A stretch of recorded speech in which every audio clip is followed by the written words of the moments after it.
नमस्कार दोस्तों, स्वागत है आपका डीप नॉलेज में। एक मित्र ने क्वेश्चन पूछा है कि इस सेंटेंस का मतलब क्या है कि ईश्वर मुझ में है लेकिन मैं ईश्वर में नहीं हूँ।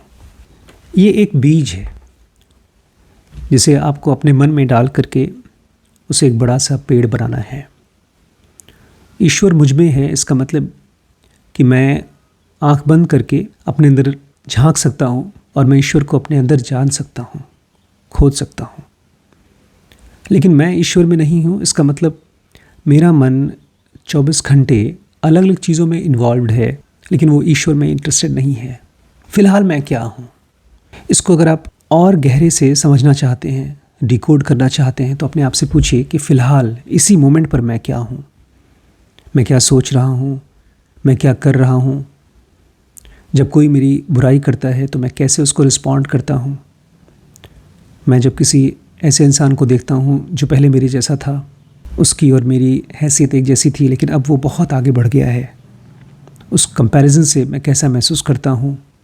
जब भी आपके आसपास कुछ भी होता है तो आपकी बॉडी, आपका मन उसको कैसे रिस्पॉन्ड करता है, इसे पूछिए अपने आप से, इसे देखिए और जानिए कि आपका मन किस चीज़ में उलझा हुआ है। आजकल मैं बच्चों के साथ एक सीरीज़ बना रहा हूँ, चॉइसलेस अवेयरनेस। कृष्णमूर्ति का महामंत्र था ये।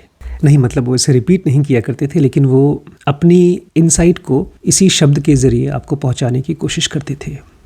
वो कहते थे आपके आसपास जो भी हो रहा है उसे देखिए, ध्यान से देखिए, अच्छाई को और बुराई को दोनों को देखिए बिना चूज़ किए। हमारी हैबिट्स उल्टी हैं। हम जब दुकान में कपड़े देखते हैं तो हमें लगता है कि ये कपड़ा मेरे फैशन के हिसाब से है या ये कपड़ा आउट ऑफ फैशन है। ये चॉइस है। जब हमारे सामने खाना आता है तो कुछ चीज़ों को तो हम बड़े मन से खाते हैं, थोड़ा एक्स्ट्रा खा लेते हैं, और कुछ चीज़ें हैं उसको खाते समय हम उपवास करने को प्रेफर करते हैं। ये चॉइस है। और बाहर का चॉइस हमारे अंदर में भी कन्फ्यूजन क्रिएट करता है। कुछ विचार हैं जो 24 घंटे चलते हैं, उन्हें रोकने की कोशिश करो फिर भी रुकते नहीं हैं। और कुछ थॉट्स ऐसे हैं जो हमें याद कराया जाता है फिर भी भूल जाते हैं। ये चॉइस है। और हमारे चॉइस की वजह से हमारी पर्सनैलिटी बनती है। हम ही में से कुछ लोग हैं जो ये पूछते नहीं हैं कि हमें शराब पीना चाहिए कि नहीं पीना चाहिए, हमें कोई गलत काम करना चाहिए या नहीं करना चाहिए। और चूँकि हम नहीं पूछते इसलिए जो शुरू में छोटी मोटी गलतियाँ थी जिसे करते समय हमें ख़राब नहीं लगता था, वो बड़ी हो जाती हैं और कुछ समय बाद वो बहुत बड़ी हो जाती हैं। और इस तरह से हम एक ऐसे प्राणी हो जाते हैं जिसे हम इंसान भी नहीं पुकार सकते। हमारे ही अंदर ईश्वर है लेकिन वो बीज रूप में है। लेकिन जब तक हम ईश्वर के ऊपर फोकस नहीं करते हैं, मतलब अपने अंदर में जो सबसे प्योर फॉर्म है ईश्वर का, और सबसे प्योर फॉर्म कोई रूप नहीं है, उसकी आंखें नहीं हैं, उसके हाथ नहीं हैं, उसे आप केवल सरफेस पे कुछ करके नहीं समझ सकते। आजकल नवरात्र चल रहे हैं और हमारे बहुत से फ्रेंड्स 9 दिन के कठिन उपवास में समय बिताते होंगे, लेकिन वो केवल शरीर को उपवास देते हैं। मन में अगर आप देवी माँ की पूजा कर भी रहे हैं तो क्या उनसे कुछ चाहते हैं, कुछ पाना चाहते हैं या उनको समझना चाहते हैं? ईश्वर हमारे अंदर है लेकिन वो किस रूप में है? क्या आप उस रूप को, प्योरेस्ट फॉर्म को जानना चाहते हैं? और ये जानना बड़ा डायनामिक है, बहुत जीवंत है। हर एक विचार को देखना होगा, हर एक एक्टिविटी के पीछे आपको खड़े होना पड़ेगा। नॉर्मली हम लोग अपनी लाइफ में ना चीज़ों को कैजुअल और सीरियस के रूप में डिवाइड करते हैं।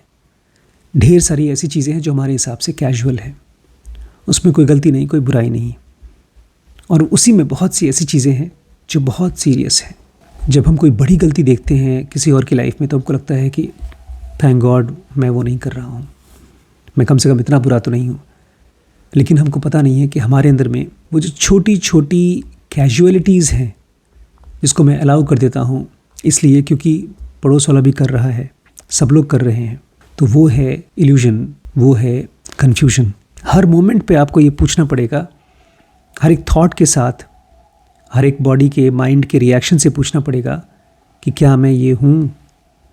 क्योंकि एक विचार बढ़ के दूसरा विचार बनता है जब आप उस थॉट को एक्सेप्ट करते हैं कि ये मैं हूँ। अब मान लीजिए आपने किसी को देखा, कोई ऐसा इंसान जिससे आप बहुत अट्रैक्ट हुए, तो आप कहते हैं वो बहुत खूबसूरत है, और फिर चूंकि आपने इस बात को एक्सेप्ट कर लिया तो आपका मन कहता है काश वो मेरे पास होता, वो मेरा होता। और इसी प्रोसेस में आपने अपने आप का रूप, इस शरीर को मान लिया। ऐसा इंसान जब ध्यान करने की कोशिश करेगा, स्पिरिचुअल रास्ते पे चलने की कोशिश करेगा, तो उसको बहुत दिक्कत होगी। बिकॉज हर एक विचार अपने आप में एक सॉलिड दीवार की तरह है, एक एक थॉट से बनता है एक किला, आपका किला, जिसके अंदर आप अपने आप को बंधा हुआ महसूस करते हैं। ईश्वर मेरे अंदर है, ये केवल एक हिंट है, इशारा है, लेकिन मैं ईश्वर में नहीं हूँ। ये एक चेतावनी है, आपको जगाया जा रहा है कि जिस भी चीज़ पर आपका ध्यान है उससे हटा करके यहाँ लाइए, ईश्वर पे लाइए। इसलिए मैं आपसे कहता हूँ इसको विज्ञान की तरह पढ़िए।